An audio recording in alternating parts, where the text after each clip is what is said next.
하나님께서 함께 하시는 축복된 저녁입니다. 오늘도 무엇이든 물어보세요 시간에 함께 해주신 여러분을 환영합니다. 오늘도 변함없이 우리 성도님 중에서 한 분께서 보내주신 질문에 대한 답을 함께 찾아가 보겠습니다. 기도하시고 또 오늘 말씀을 통해서 저희가 또 궁금했던 그런 부분에 대한 답을 찾아보겠습니다. 기도하겠습니다. 우리를 사랑하시는 거룩하신 아버지, 오늘도 저에게 은혜를 주셔서 주님의 말씀을 조금 더 깊이 알 수 있는 기회를 주시고 또 우리 마음 가운데 있었던 궁금증들을 해소하고 그리고 주님의 진리에 더욱 가까워질 수 있도록 인도해 주시니 참으로 감사합니다.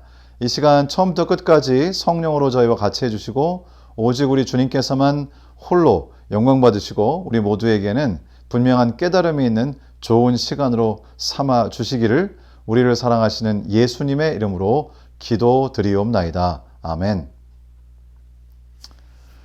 오늘 저희가 함께 나눌 질문은 다음과 같습니다. 고린도전서 15장 29절 말씀에 죽은 자들을 위하여 침례를 받는다는 것은 무슨 뜻인가요? 저희가 성경을 읽다 보면 때때로 조금 이해하기 어려운 부분이 있는데요. 그 중에서 하나가 바로 고린도전서 15장 29절입니다.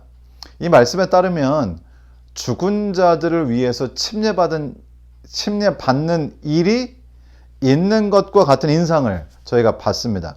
실제로 몰몬교에서는 이 말씀을 근거로 돌아가신 분들을 위한 침례식을 실제로 거행합니다.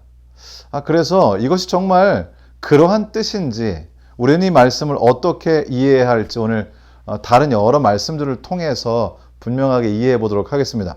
우선 고린도전서 15장 29절의 말씀을 읽기 전에 그 전체 부분의 그 섹션의 시작 부분, 문맥이 되는 말씀이 무엇인가 하는 것을 일단 저희가 먼저 좀 읽어보고 그리고 29절로 가도록 하겠습니다.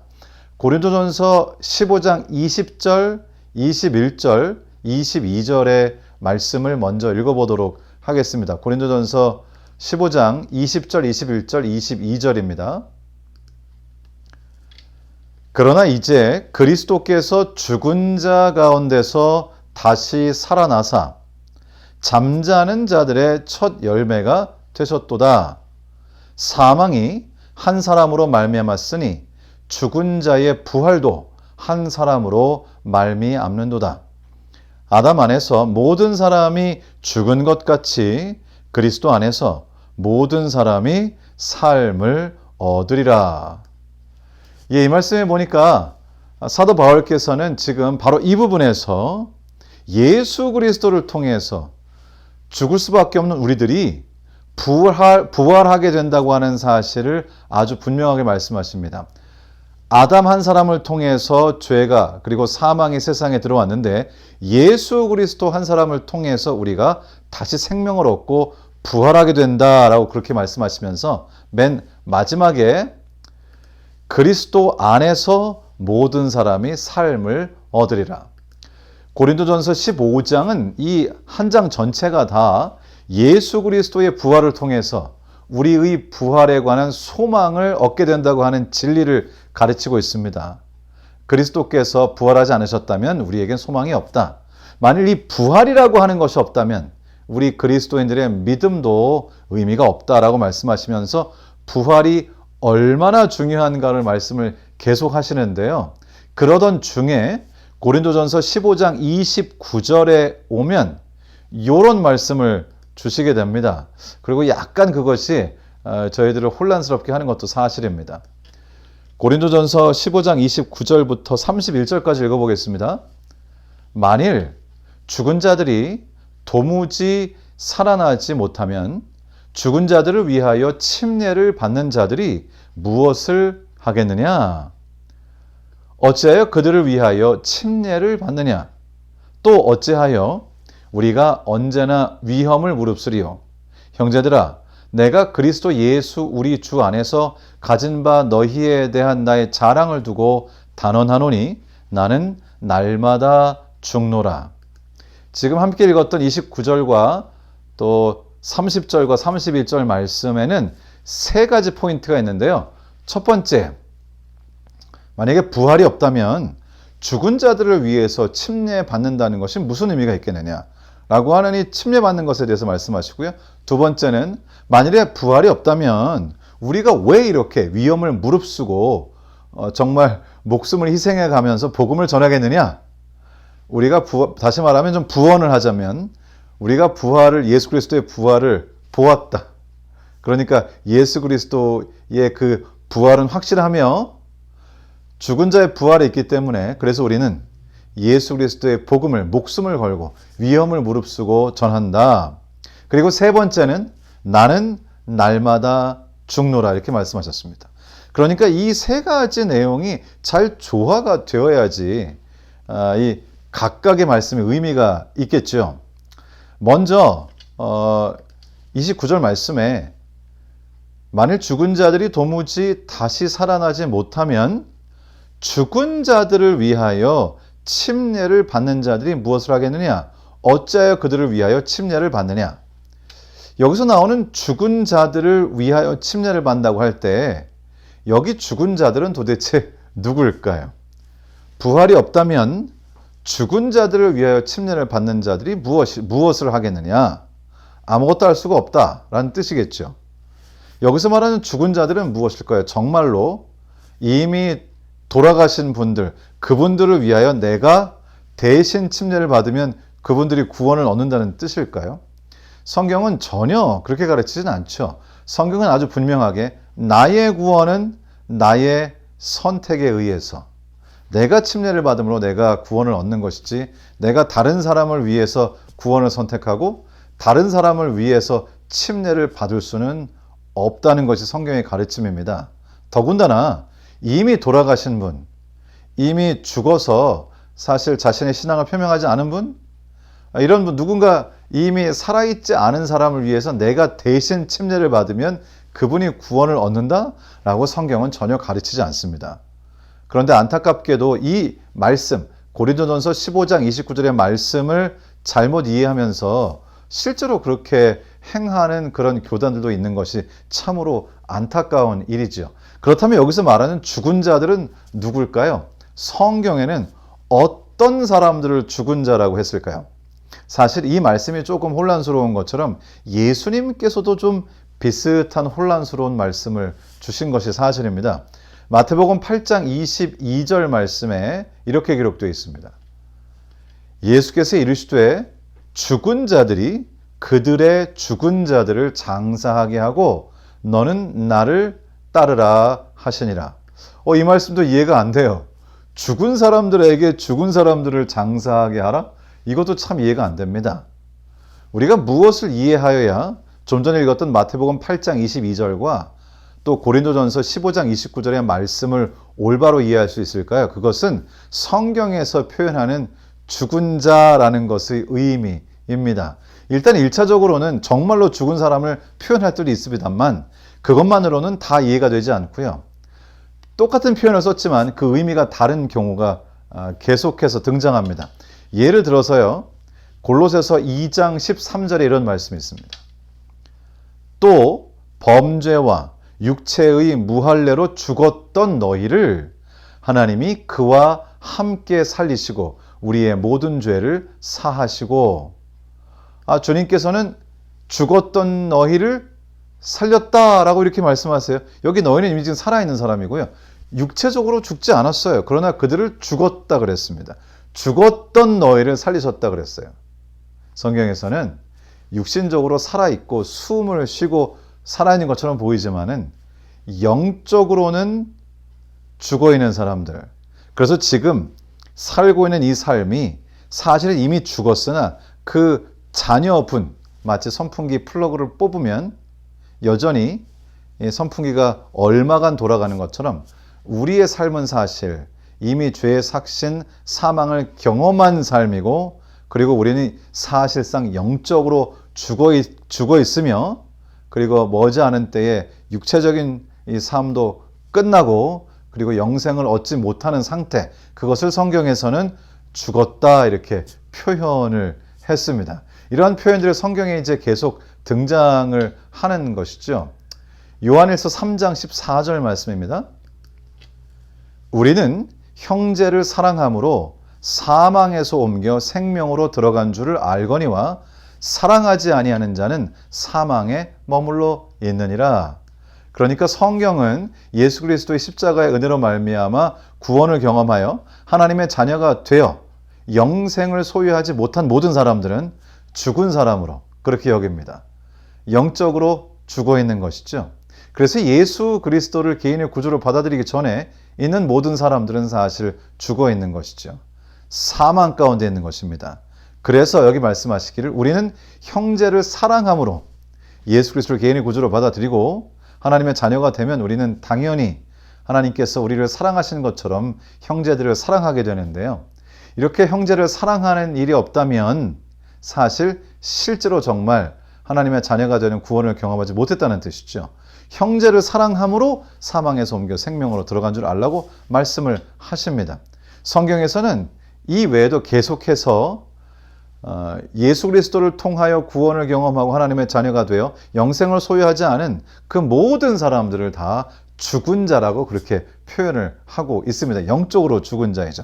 그래서 침례라고 하는 것은 무엇이냐? 침례는 내가 죽었다는 사실을 깨닫고 내가 영적으로 죽어있다는 사실을 깨닫고 죄의 삭신 사망 가운데 내가 있다는 것을 깨닫고 예수 그리스도를 개인의 구주로 받아들여서 나의 죽음을 인정하고 내 죽음을 장사 지내고 예수 그리스도와 합하여 부활하는 것이 바로 침례입니다. 그래서 여기 로마서 6장 4절은 이렇게 말씀하시죠.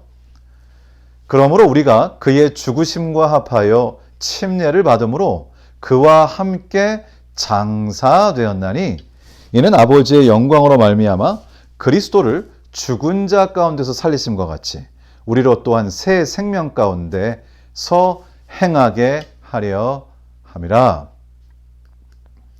침례라고 하는 것은 그러니까 그리스도와 합하여 장사되는 것입니다. 내가 죽었음을 인정하고 이 죽은 나 자신을 장사 지내는 것이 바로 침례식이고요. 또 예수 그리스도와 함께 살리심을 받는 것이 침례식입니다. 자, 이제 이러한 이해를 가지고 성경에서 죽은 자라고 하는 것은 물론 육적으로 죽은 자도 되지만은 많은 경우에 영적으로 죽은 자들을 표현했다는 사실을 우리가 깨달은 상태에서 다시 한번 오늘 본문의 말씀 고린도전서 15장 29절로 30절의 말씀을 좀 읽어 보도록 하겠습니다. 31절까지네요.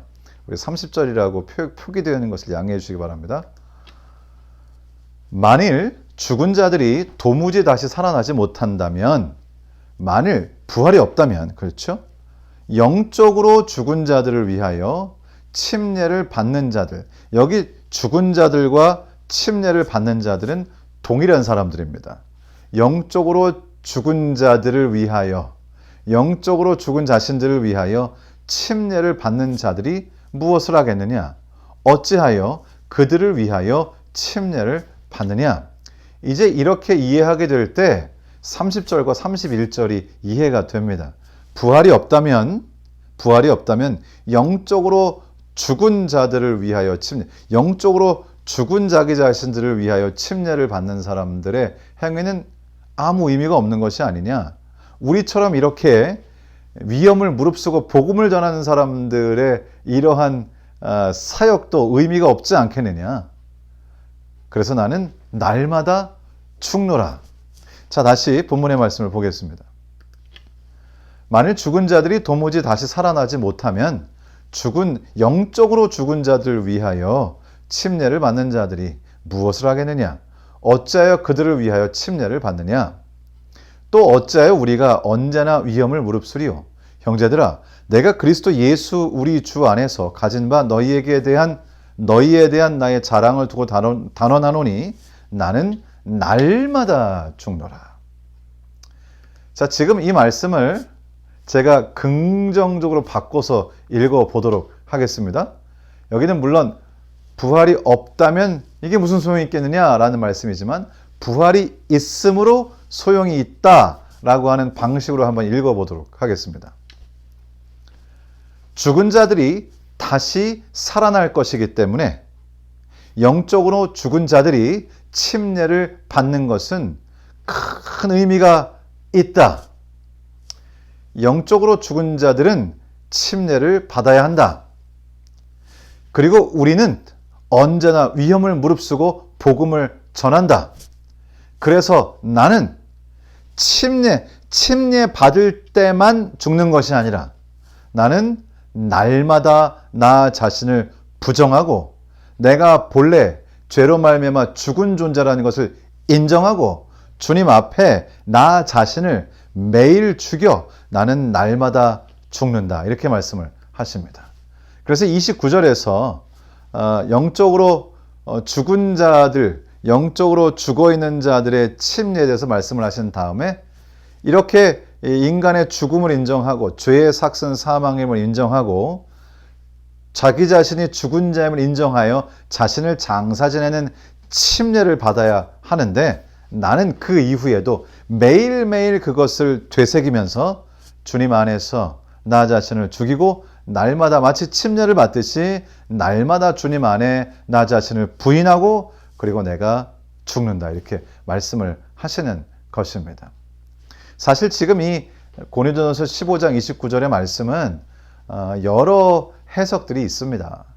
제가 오늘 드린 이 해석도 역시 여러 해석 중에 하나가 될 수 있으나 제가 오늘 여러분께 드린 방식으로 이해하는 것, 그러니까 여기 죽은 자들을 위해서 침례를 받는다는 것은 영적으로 죽은 자들이 자신들을 위하여 그 영적인, 이게 지금 제3자처럼 영적으로 죽은 자들을 자신의 과거의 자아로 이렇게 표현한 것 같아요.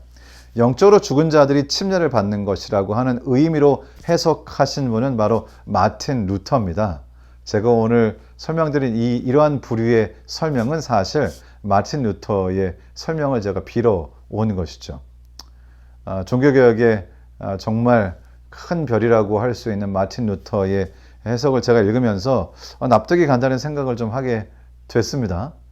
오늘 제가 여러분들께 드린 이 말씀이 이 부분을 이해하는 데에 도움이 됐기를 바랍니다. 어쨌든 한 가지 분명한 것은 성경은 죽은 어떤 사람을 위해서 내가 대신 침례를 받아 그 사람이 구원받게 할 수 있다라고 하는 것을 가르치지 않습니다. 전혀 가르치지 않고요. 여기에 나온 이 한 절만 그렇게 오해할 수 있는 소지가 있으나 이것도 여러 문맥과 또 그동안 사용된 죽은 자라고 하는 것의 용례들을 저희가 살펴볼 때에 그런 의미는 아니라는 사실을 분명하게 알 수 있습니다. 제가 기도하고 마치기 전에 아까 읽었던 말씀이 하나 있었죠. 마태복음 8장 22절. 이제 이 말씀을 우리가 또 이해할 수 있게 됩니다. 예수께서 이르시되 죽은 자들이 그들의 죽은 자들을 장사하게 하고 너는 나를 따르라 하시니라. 다시 읽어보겠습니다. 예수께서 이르시되 영적으로 죽은 자들이 그들의 죽은 자들을 장사하게 하고 너는 나를 따르라 하시니라. 이 세상에서의 육체적 죽음이 영적인 죽음보다 중요하지 않다는 것이죠. 예수 그리스도께서 이 사람을 부르면서 그러한 굉장히 중요한 진리를 또 가르쳐 주시고 계십니다. 우리 주님께서 저희에게 허락하신 이 귀한 은혜, 또 아까 저희가 읽었던 본문의 말씀처럼 사도 바울께서 강력하게 말씀하시죠. 부활이 없다면 침례가 소용이 없고, 부활이 없다면 이렇게 내가 복음을 전하는 것도 소용이 없고, 혹은 부활이 없다면 왜 사람들이 저렇게 침례를 받겠느냐? 부활이 없다면 왜 내가 이렇게 목숨을 바쳐서 복음을 전하겠느냐? 부활은 분명하게 있다. 뭐라고 말씀하셨지요? 500여 명의 사람들에게 예수 그리스도께서 부활하셔서 나타나셨다고 말씀하시고, 수많은 사람들이 예수 그리스도의 부활하신 모습을 보았고, 사도 바울도 다메섹 도상에서 예수 그리스도를 만났고, 이 사도 바울은 자신이 가지고 있는 확신을 가지고 부활이 없다면 왜 그렇게 사람들이 침례를 받고, 부활이 없다면 왜 그렇게 위험을 무릅쓰고 복음을 전하겠느냐? 부활이 너무나 명백하게 있기 때문에 나는 날마다 내 자신을 죽이고 나는 날마다 죽노라. 나는 날마다 초심으로 돌아가노라. 나는 날마다 침례받은 나를 기억하노라. 그런 말씀을 통해서 또 우리가 어떻게 살아가야 할지를 가르쳐 주시는 귀한 말씀이었습니다. 제가 기도하고 오늘 무엇이든 물어보세요 시간을 줄이겠습니다. 기도하겠습니다. 우리를 사랑하시는 하나님, 오늘 또 고린도전서 15장 29절의 말씀을 통해서 부활이라고 하는 것이 얼마나 우리의 신앙의 핵심인가를 살폈습니다. 하나님, 단순히 그렇게 되기를 바라는 것이 아니라 그것은 사실이며 수많은 증인들이 그것을 증거하며 또 성경을 통하여 우리에게 분명히 부활의 진리를 가르쳐 주시며 우리는 예수 그리스도의 재림을 통하여 부활의 날을 고대합니다. 아버지, 오늘 이 말씀을 통해 다시 한번 부활을 마음에 새기고 우리의 신앙의 핵심은 무엇인지를 다시 한번 기억하며 우리의 삶을 통해 주님께 영광을 돌리기로 결심하는 시간이 되도록 도와주시기를 우리를 사랑하시는 예수님의 이름으로 기도드리옵나이다. 아멘.